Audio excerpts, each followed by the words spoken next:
Support for this podcast comes from Frito-Lay and the 2023 Snack Bracket Championship. The Frito-Lay Snack-It Challenge is underway, and fans are voting on their favorite snacks to crown champion. We're talking about prime-time matchups between the best 64 snacks in the land. Will Ruffles Ridges reign supreme? Can Doritos defend their dynasty?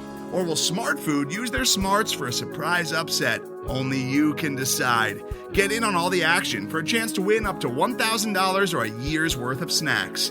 Let your snacks be heard. Just go to fritolaysnacket.sbnation.com to vote and enter for a chance to win. No purchase necessary. Sweepstakes ends April 3rd, 2023. Void where prohibited. Year's worth of snacks awarded in the form of 52 coupons, each good for one bag of chips. See official rules at fritolaysnacket.sbnation.com.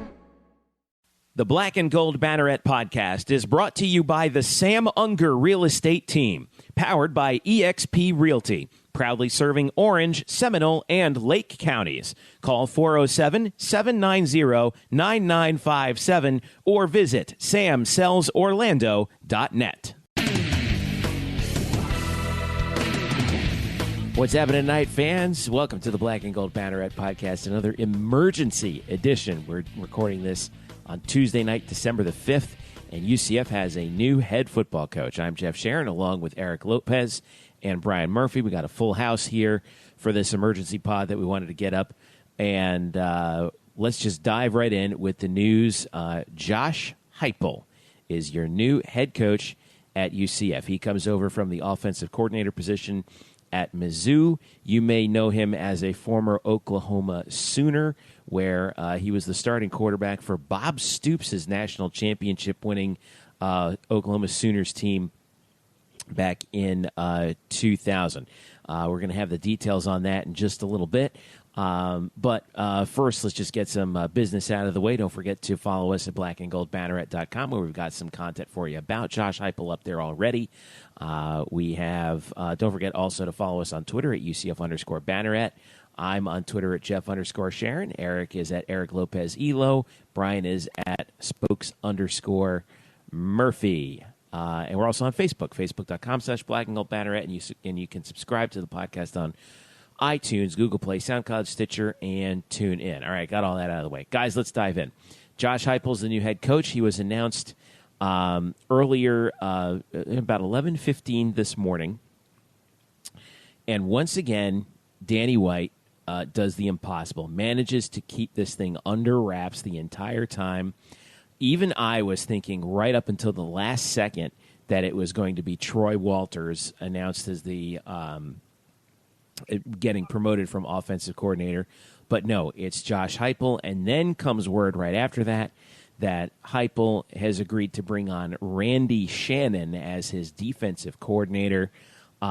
First impressions, Eric, we will start with you. Well, clearly Danny White hates my childhood because he keeps bringing up guys from my childhood. He hired Scott Frost and those Nebraska teams I didn't like in the mid-'90s. And then he hires Josh Heupel, who coached was with that Oklahoma team I didn't like particularly too well. Well, because they beat your Florida State Seminoles in the first in the championship game. In an awful game, 13-2, in the Orange Bowl. What an awful game that was. It really was a bad game. So, but whatever. All kidding aside,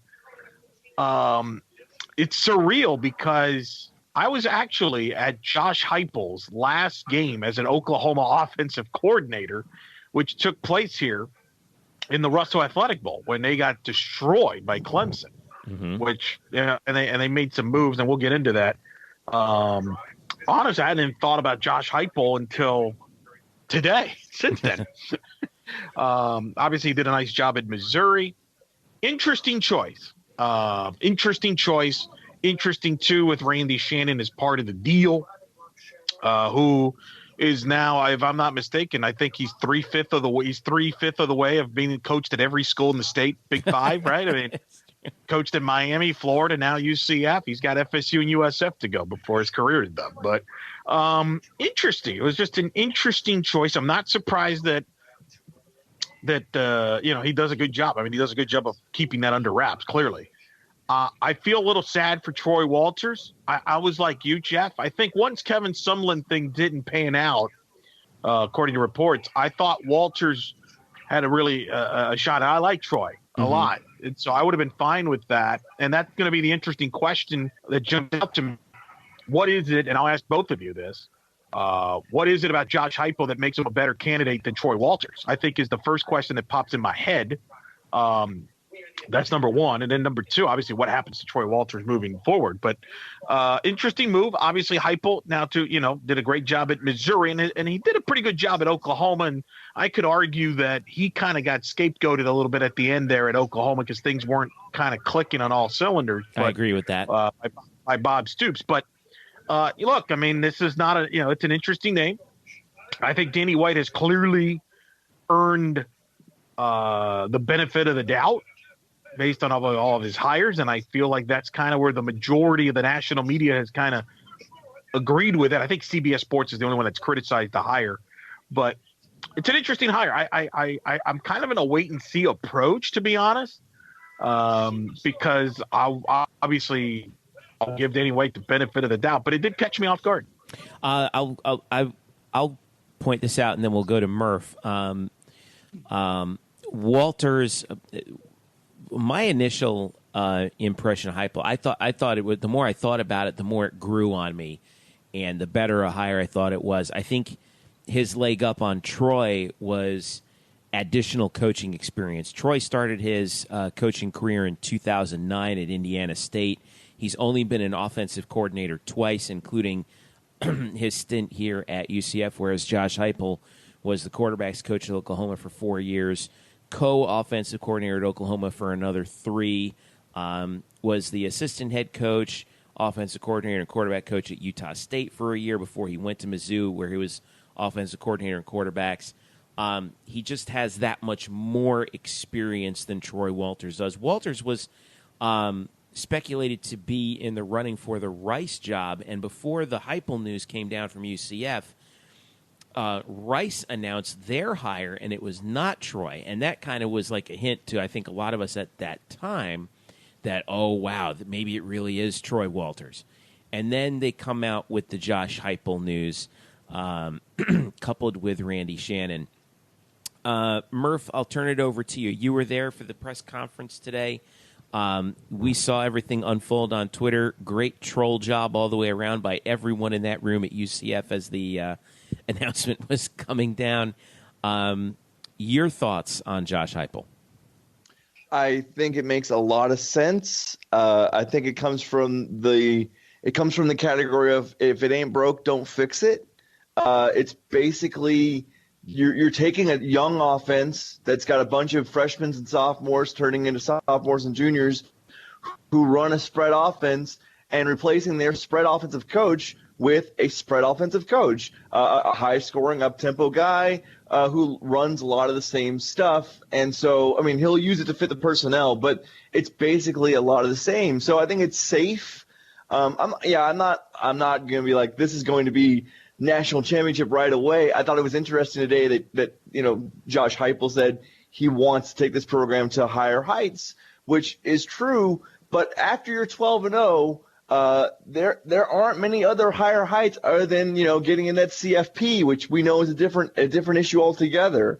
The one thing that struck me today obviously Scott Frost cares about his players. We will never debate that. Anybody who is watching the latest Nightflix, which is up on YouTube and up on the UCF football Twitter account, what an emotional roller coaster that is, huh? Holy moly! It's an amazing 18 minutes of your life. And at the end, you get the audio of Scott Frost talking to his players, and it's so emotional. So you can't say that. Obviously, Scott Frost cares about these kids, but man, oh man, did we hear a lot about relationships and turning boys into men, and not about from Heupel today. Not about which is on the field, but off the field. I want kids to know that I will care about them and love them, and we heard that time after time again today. That's what really stuck out with me today is how much we didn't hear so much about football and X's and O's and players more than we heard about a guy who wants to take a good thing. He wants to take the really personal relationship that Scott Frost had with his players and the players had with the coaches and basically increase that. I I think that makes a lot of players happy. A lot of players want a player's coach. I think all players want a player's coach. That's why they're named players coach. And then I think they want to be around a guy who cares about them, because even the guys who haven't been here for 2 years know the stories about what happened before Scott Frost got here. So they want to keep that going. And in Heupel, they've got that. They've got a guy who, and I think it's very, very much legitimate, will have their backs and care about them, not only on the field but off of it as well. Yeah. I'm not surprised by that. That's kind of the whole thing about relationships and all that to me sounded like music to the ears of a millennial or post-millennial, right? It's not it's about the relationship between players and coaches not being coaches versus players, but being like an us thing, right? Like we're going to do this together, which is a style of management and relationship that I think that does work. I think Scott Frost proved that, and Josh Heupel echoed it. I'm interested in the football aspect of it. He spent, obviously Heupel, national championship winning quarterback himself, kind of an undersized guy. But if you recall that 2000 Oklahoma team, man, they scored a lot of points back then. He threw for 50 touchdowns in his career. In what was considered a sort of a spurrier light offense that Bob Stoops brought to Oklahoma back when he started. As far as what Heupel has done at Mizzou last year, the Tigers were 7th in the nation in total offense at 511.5 yards per game, 35th in rushing at a shade under 200, 14th in passing at 311.9. And they scored 39.3 points per game, which was 10th best in the country. Of course, UCF number 1 at almost 50. But this is an offensive mind. There's no doubt about that. And I think Danny White has, if this is his MO, he is nailing his MO. Get the young coordinator who runs an exciting spread offense and turn him loose on Florida athletes. And helping him doing this, I thought this was really what I thought was the home run hire of the day was Randy Shannon. Because Randy Shannon is not just a defensive coordinator whose players love playing for him. He is one hell of a recruiter here in the state of Florida. If you're a high school coach, if you're a high school player, I remember at the Scott Frost press conference when he was hired 2 years ago, I was the one who asked them about, what's the message to recruits in Central and South Florida, and Frost said the message is we're coming. And now you got Randy Shannon in there. I think that was one of the big worries because the name of the game is recruiting, right?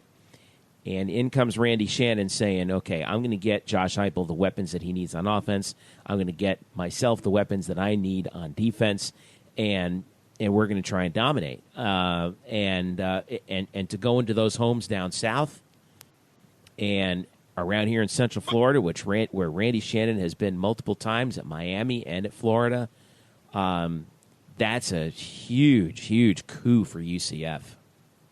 Yeah. I mean, not to downplay the Heupel hire, but Randy Shannon is the bigger hire if you want to look at the program's long-term viability because of how he recruits, how he can recruit in Florida.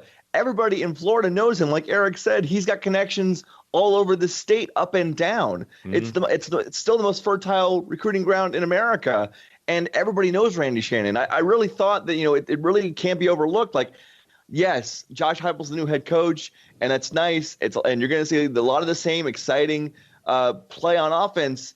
And then Randy Shannon, though, is here to make sure this train stays on the tracks for a long time to come because he is a fantastic recruiter, especially in this state. Eric, what do you think on the recruiting front? Well, maybe improve the defense. I mean, let's be honest, the defense under Chenander the last few weeks have not really been great. So I think Gary Parrish himself said during the telecast, like, if I'm a defensive coordinator, I'm not exactly putting this one on my resume tape. Well, but I mean, now in defense, I mean, they face some pretty good offenses, and again, when you're going up tempo, you're going to give up a lot of possessions. We'll see. We'll see. I mean, that gets used a lot about what a great recruiter. I would also say that Randy Shannon's got some stiff competition in this state. With Mark Richt down in Miami, it's not going to be as easy to get kids out of South Florida they're more likely to stay in Miami. I think the Willie Taggart forced to be dealt with in Tampa. I think Dan Mullen will be good to deal with. So the competition's going to be stiff. We'll see. We'll see. I mean, Randy's been around the block. That'll help. He does have experience as a head coach. It is ironic. They played each other in the SEC, and Missouri blew out Florida when Randy was the interim coach on that situation. Yeah, and the Florida Heupel's offense put 45 45 points on Florida in that game. But again, that was at Florida, and certain things didn't go well with Florida at the end there with Randy Shannon. Ironically, coached with Jeff Collins too. But so look, I mean, obviously that's the message to Murph's point. They're trying to keep the pipeline in Florida because obviously that would have been the big question with Heupel is, well, where is your connection? How are you going to recruit in the state of Florida? Because it doesn't matter about your credentials. As we found out with Jim McElwain, if you don't recruit well in this state, you're in trouble. So I think that's big part. I think that's a big part. I think that Randy Shannon is a big part of the package. I would not be surprised based on what I saw today if you might see guys during the season where maybe they do multiple press conferences, like kind of like, when I covered Steve Spurrier at South Carolina, he would have his press conference and then his defensive coordinator would have a press conference after the games to talk about the defense. I'm wondering if we might get something like that in the upcoming season where Josh Heupel has his press conference. And then if you want to learn more about the defensive side of the ball, Randy Shannon is available to talk after the game. It'll be interesting. I'm very interested to see how those two work. And, we'll see. Look, time will tell. This was a fascinating coaching search because the belief was that this is one of the most attractive jobs out there, right? That's the belief that, hey, this is I agree, but I also think this was a tricky job. Because you're following you're following a team that's just going off 12-0, going to the Peach Bowl.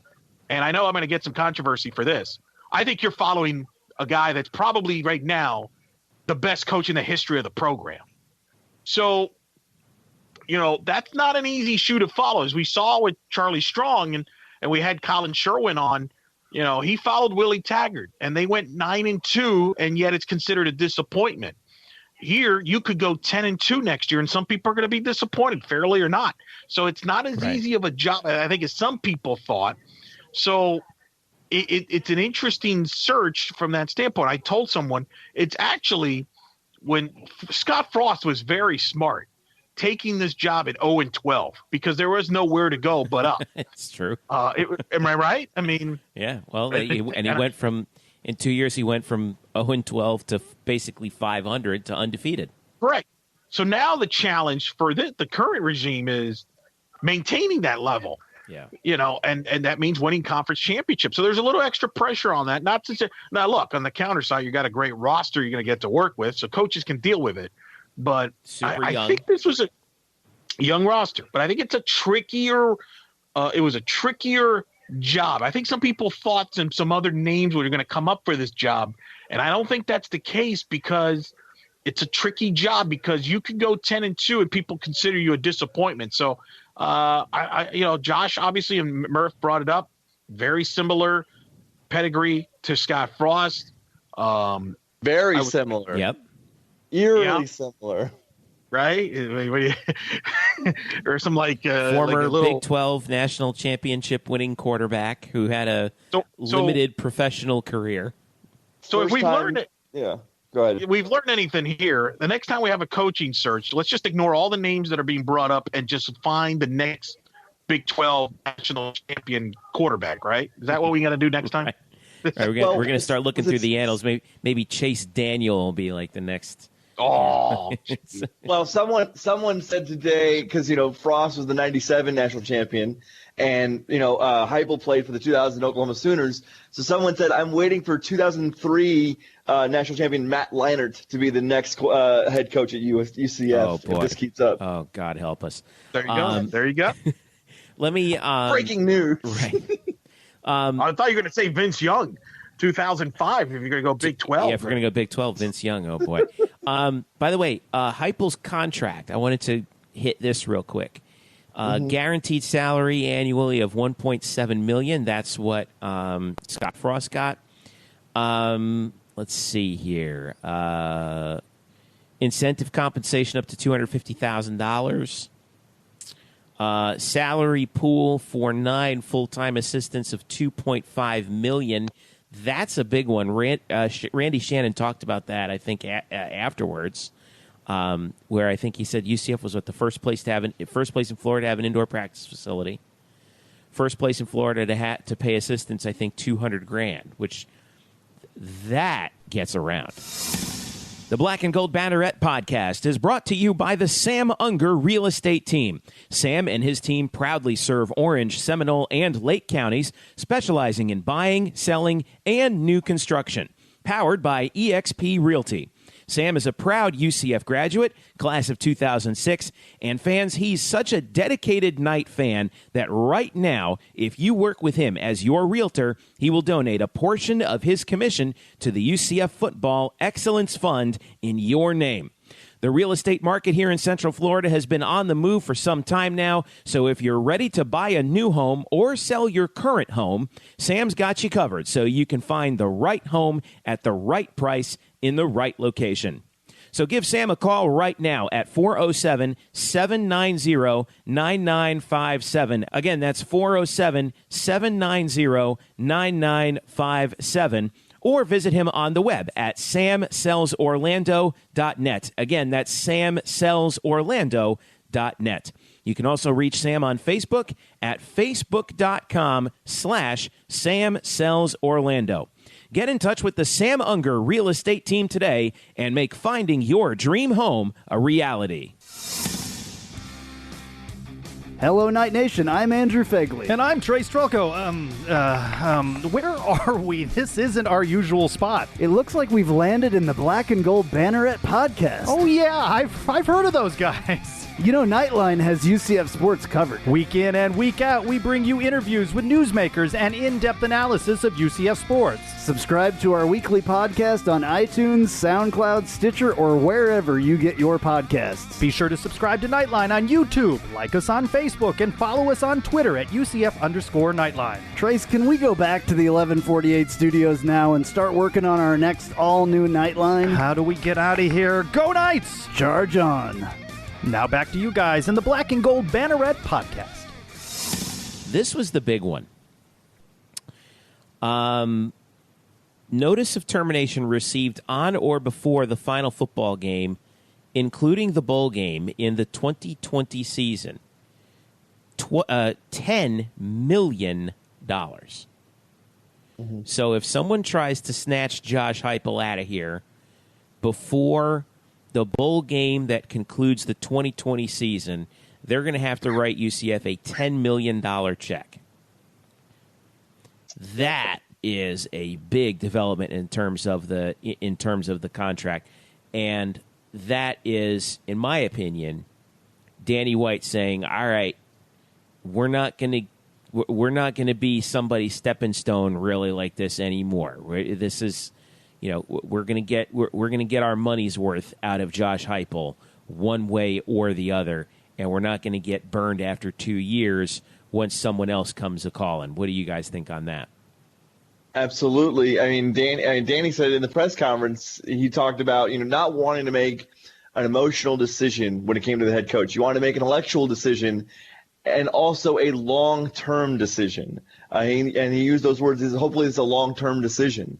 And it also weared on him. We talked to him after the press conference. He did a little one-on-one. It weared on him that, when his team was fighting for an AAC championship, the focus was not on the team. It was on the head coach and what was going to happen with him. And he called it he said, hopefully the next time we are fighting for a conference championship, we don't have, quote, a coaching carousel disaster. That's what he said. And so I totally get where he's coming from. He does not want to have this kind of show again. He doesn't want the focus off his players. So, if you want to take Josh Heupel before 4 years from now, he or whoever takes him, if he gets fired or whoever he signs on with, is going to have to pay up. Listen, if a team is going 11-0, 12-0, I could care less what distractions, what carousel's going on. Bring it on. All right. Right. I will point this out, and I think it's great that you get the $10 million buyout. Obviously, because Scott Frost was 3, so I think he learned a lesson there. There you go. That being said, if a big-time program is going to want Josh Heupel, they're going to get Josh Heupel. I mean, UCLA just bought off Jim Mora for, what, $12 million to bring in Chip Kelly? I mean, schools do this all the time. Yeah. But it does make people pause, which is good, and you have to protect yourself from that. Distractions are not going to go away. If the coach is successful – look, here's the thing. I would rather have the distractions that people want your coach than not have the distractions, because if nobody's talking about your coach, that probably means things aren't going so well.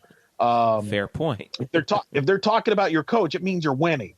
So I don't, again, I don't think that necessarily makes it go away. It does make it trickier. It does make it tougher. And I don't, you don't have the obvious, he's going to go to Oklahoma storyline like you had with Frost going to Nebraska storyline. Right, because they already canned him once. Well, not only that, they have a young coach, Lincoln Riley, who a lot of people think is a bright mind. He's already in the playoffs. So, and whose last name is also Riley, his last Brian name is pointed out earlier today. Spooky. Look at you. Spooky. That is spooky, actually. But no, yeah, I mean, I think this Riley, unlike the Riley in Nebraska, will stick around at Oklahoma a little longer. So, yeah. And you mentioned Heupel, got canned last time, but I think Josh Heupel intends on being here, but you never know. I mean, who would have predicted? You can't predict college coaching. Who would have thought that we'd be talking tonight about Willie Taggart as the head coach at Florida State with Jim freaking Leavitt as the defensive coordinator at Florida State? I mean, you talk about a wacky world. God. We got those two guys are running the ship at Florida State. Who would have called that? Not me. And then you got Dan Mullen at Florida, back at Florida after being a coordinator at Urban Meyer. I mean, it's just that anybody can predict, well, this will secure this, and they won't go after this coach. Nothing is beyond possibility. If we've learned anything in this offseason, is the fact that A&M spent $75 million to get Jimbo Fisher. All right. So if they want to coach badly enough, they're going to spend the money. They're going to do it. How about Mark Richt coming out and saying, hey, out of all these coaches in the major universities here in the state of Florida, I'm the one who has the longest tenure. Yeah. He does. He is the longest tenured guy.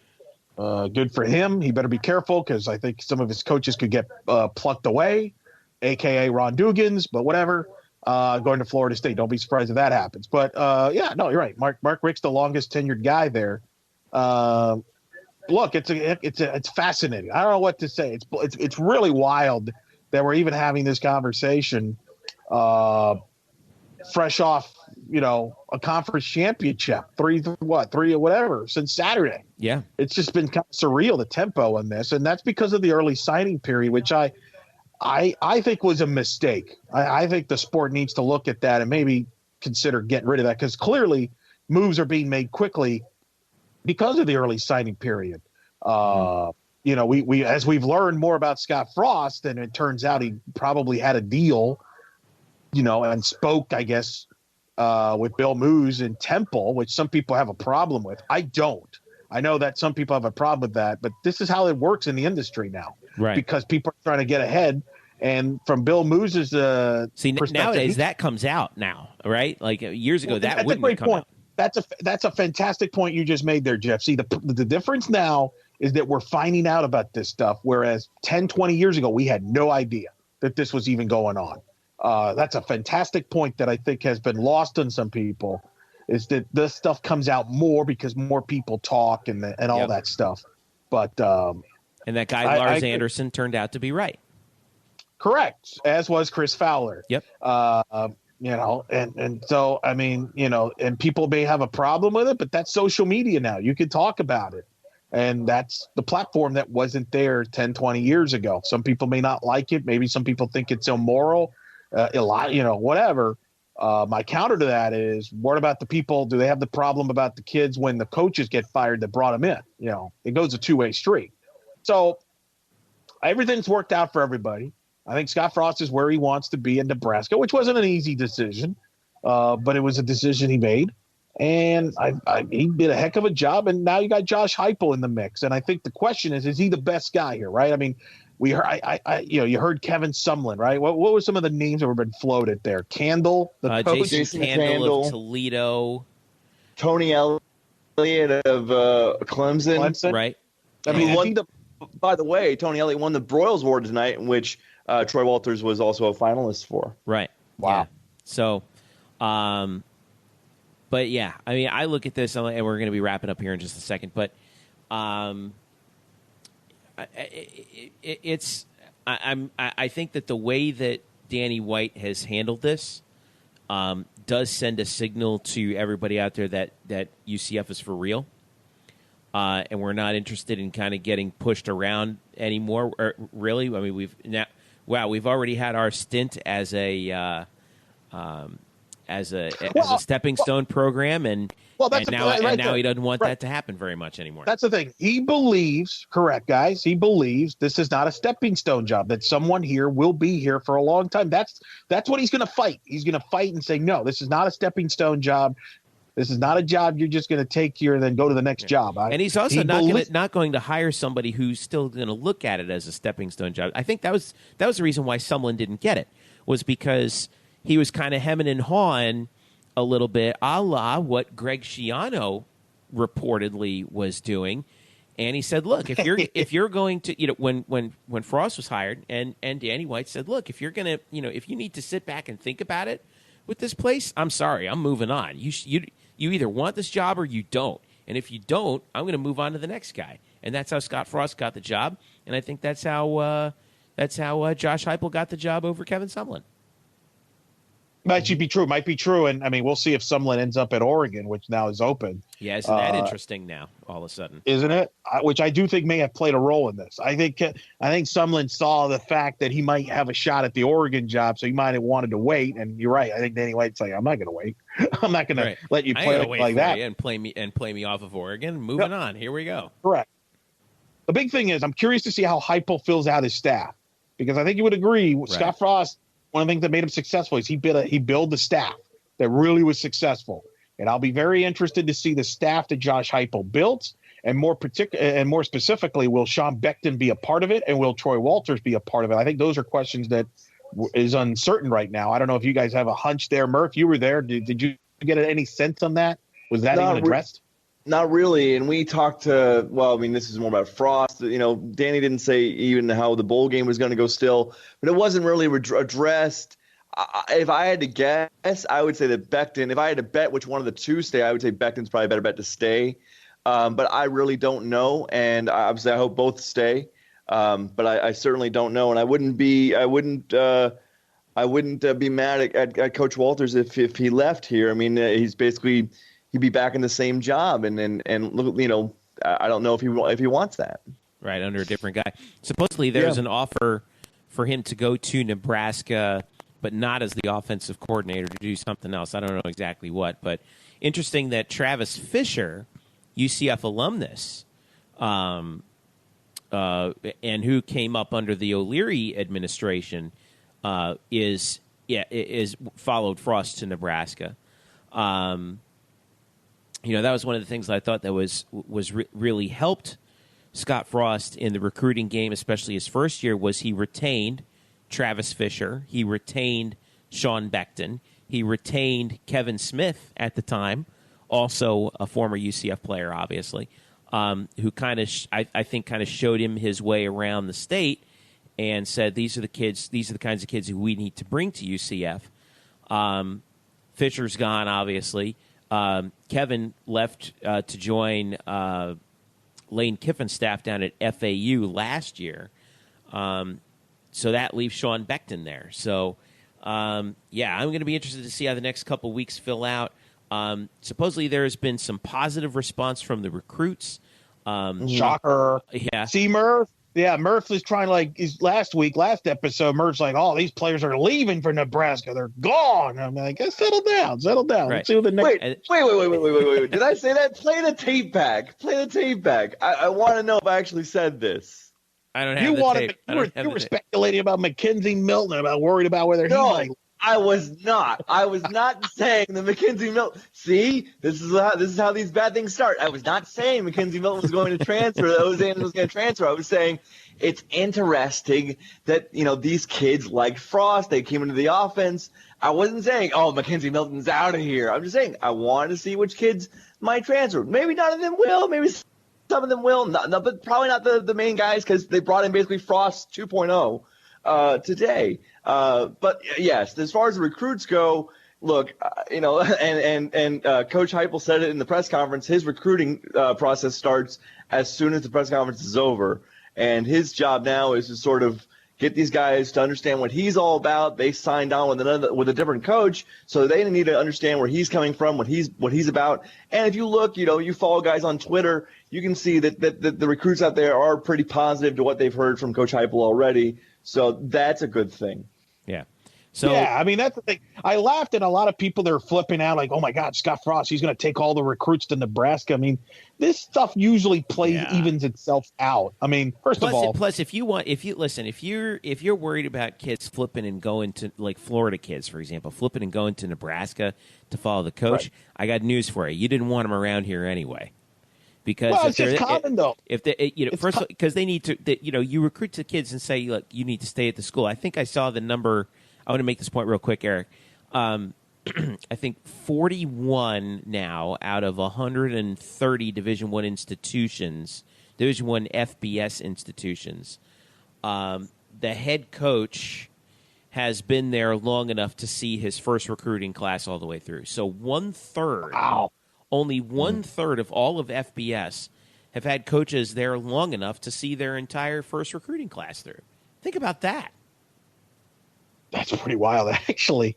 That's pretty wild. But, look, as far as kids decommitting, there's always going to be a percentage of kids they're going to commit for the coach, not the school. I think we all can agree on that, right? Well, I mean, they get attached to their assistant coaches, who are the guys they see every day, and then the assistant coaches go where the head coaches go. I mean, it's only natural. It's a game of people, Absolutely. Like, I guarantee what's going to happen. You're going to see the same thing. Willie Taggart, a lot of those commits, Florida kids that are committing to Oregon are now going to commit to him at Florida State. Kid that decommitted from FSU might go to A&M. I mean, that's just how some of that stuff works. And, yeah, you're going to lose some recruits that maybe were going to come here. They're going to go to Nebraska. But now you're also going to pick up some kid that maybe would have gone to a Florida or something like that maybe come here because of Randy Shannon. So I always feel like that stuff evens out and plays itself out. I think people overreact to that kind of stuff, nonsense. Just like, there's so much distractions, a team can't compete with distractions. God, they were really awful. Like, I loved how everybody was flipping out because Scott Frost was talking on the eve of the Temple game. Did that team look distracted there, Jeff, Murph? Did they look distracted in that Temple game? No, they looked pretty good to me. Did Scott Frost look distracted? Did he look like he, quote, mailed it in? Give me a break. Right. I mean, that nonsense garbage. Jesus, man. Gotta build those narratives, Elo. You gotta build those narratives. People might want to remember this. Some coaches actually can multitask. So just because they might be thinking about some other job, they are still very competitive human beings. That's why they're at where they're at, and schmucks like us are here. If we were as competitive as they are, we would probably be in their shoes. They're competitive. They want to win.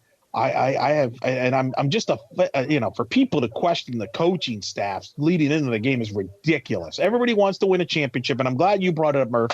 If you don't believe me, watch that 18-minute film. Netflix. You tell me if there's any of those coaches didn't give a damn about that game. I mean, it's up. I mean, can we just? Good Lord, unbelievable. Last word to you, Murph. Really? I think some people will probably hear the news today and be a little dismayed because, one, it wasn't Coach Walters, and two, it wasn't really a guy we were expecting until about 11:15. Coach Heupel was not even rumored really until we knew the announcement. So people will kind of go out there and like, well, that's kind of interesting. I thought about this guy, and I looked into them, but who's this guy? Well, this guy is basically Scott Frost. I mean, that's what he runs. It's the same offense. If you like high-scoring offense that UCF did this year, you're going to see plenty of it, at least through probably 2020, unless someone wants to pay $10 million. Yeah. And then we'll see how Randy Shannon turns it around as far as recruiting goes. I really, really am interested in that part of this whole marriage. But it's a safe hire. Today was a safe day. Danny knew what roster he has, which players are coming back. It's a young roster, and he made hires that fit that roster, so that not that that Heupel can take this thing to imaginable levels or sink it into the depths, but just keep it going. Keep it rising steadily upward. Well, let's hope so, because, like I said, we could go 10-2 next year, and people will be disappointed, and that wouldn't be fair. I'll be happy with 10-2. That's irrational. Anyway, That's a rational sports fan. That's typical rational sports fan. Which is a tautology, by the way. Yeah. The high school state championships going on this weekend. It'll be interesting to see who participates in that. I might see some of Scott Frost's people hang out for that and meet up with Josh Heupel's people. I mean, that's going to be some of the interesting plot lines going on to the state championships. I just gave my tickets. I literally, this is not a lie. I literally just gave my tickets away to those because I was not going to go. I had a chance to go to those games this weekend. You didn't give them to Scott Frost, did you? I didn't. But now I'm rethinking, like, should I go there in like a trench coat and sunglasses with binoculars and just see which coaches are sitting in the stands? Yeah, well, I mean, isn't that what you just did? You watched Pat Clark and Mark Daniels talking to Scott Frost right after the Memphis game, which it turns into a big story, and you were part of it, huh? You should have just jumped in. You could have been a part of the story. Yeah, right. I remember. Yeah. If you guys go on Twitter and follow Pat Clark from, was it Wesh? Right? He's on Wesh. Yep. He wrote an article about his meeting with Scott Frost. Mark Daniels was there too. After the final press conference of the year, after the Monday press conference leading into the AAC championship game, and so after that game, I was in the press room for quite a while, just doing some tweets, and I got out of there late. Brandon Hellwood got out of there late as well. Brandon has a picture of Mark, Pat Clark, and Scott Frost. Scott Frost is sitting in a golf cart, and Mark Daniels and Scott Frost and Pat Clark are like huddled around him. And I saw this too, and I sort of turned around as I made my way to my car. I'm like, you could tell that is not just a chat. Like, the way Mark and Pat were listening, you could tell they were so involved in what Coach was saying. You could tell that something was being said. And then Pat wrote an article about it. You can find it on his Twitter feed, and it really lays out, again, the conflicted nature that Scott Frost had to go through, even through that week, of what does he do. And it's a great read. And just to, I'm not surprised that is what happened in that conversation, because you could feel it, and I was 100 feet away. Right. All right, so let's finish up here real quick. Before we have our regular show, guys, Eric, what are you working on? Nothing. I'm just digesting all of this. I'm trying to. I got to deal with Josh Heupel. Like, do I even bring up the Heisman Trophy and Chris Winkie? Like, it's very awkward for me right now. And then I got Jim Levitt and Willie Taggart in Florida State. I mean, Randy Shannon. I think you're going to grow to like Josh Heupel. I think you're going to grow to. You're going to grow to like him. It's Murph, what do you got? What about you? As a writer, I'm very happy that you can make a ton of puns with Josh Heupel's name. It's already happening. It's fantastic. What's your favorite one? Mine is Believe the Hype.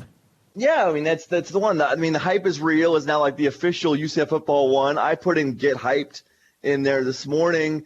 It's great, and more will come. I'm a little disappointed that we didn't have Jason Candle, because going from Frost to Candle would have continued the Song of Ice and Fire. Oh my God! Perfectly. Perfectly. Look at that. He's even the total. We went the other direction of Scott Frost. I know.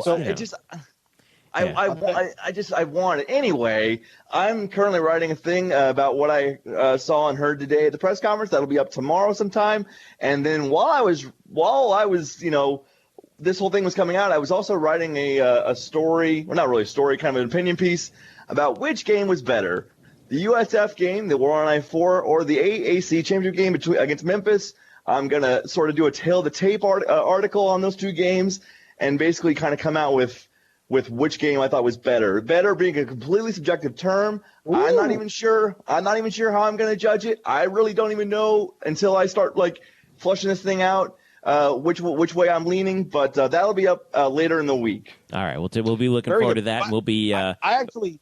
Murph reminded me now what I'm going to do also. I'm going to write the television numbers for the UCF Memphis game and break it down. And was it good? Was it not good? I'll break that down as well. So I'll do that this week. Good call. See, here you are. It went from an emergency podcast about the new head coach to an editorial meeting right before your very eyes here on the Black and Gold Banneret podcast. So as we wrap up here, don't forget to follow us at blackandgoldbanneret.com, where you can read all the things that these guys are going to write and talk about. In addition, follow us on Facebook at facebook.com/blackandgoldbanneret. And follow us on Twitter at UCF_Banneret. You can follow me at Jeff_Sharon. Follow Eric at Eric Lopez Elo. And follow Brian at Spokes. Now, we're actually going to Murphy. go back to a regular episode at some point. When are we going back to a regular, like, non-emergency episode? Not tonight. Not tonight. How about that? What will we talk about? Is someone else going to be hired? Oh gosh, I'm waiting for the other shoe to drop on this one too. Just don't let anything happen. But yeah, no, like we said, we'll be keeping an eye on things on this emergency podcast. Thanks again to our sponsor as well, the Sam Unger Real Estate Group. And yes, for everything else that you need, don't forget you can subscribe to this podcast on Google Play, iTunes, SoundCloud, Stitcher, and tune in. All right, boys, thanks for the last two emergency shows. Yeah, all right, we'll be preparing for some Peach Bowl stuff coming up, hopefully. Staff moves, obviously, we're going to be taking a look at here, and basketball as well. Can't forget about that. So for Eric Lopez and Brian Murphy, my name is Jeff Sharon. Thanks for listening. This has been an emergency edition of the Black and Gold Banneret podcast. We'll catch you for our regularly scheduled programming a little bit later in the week.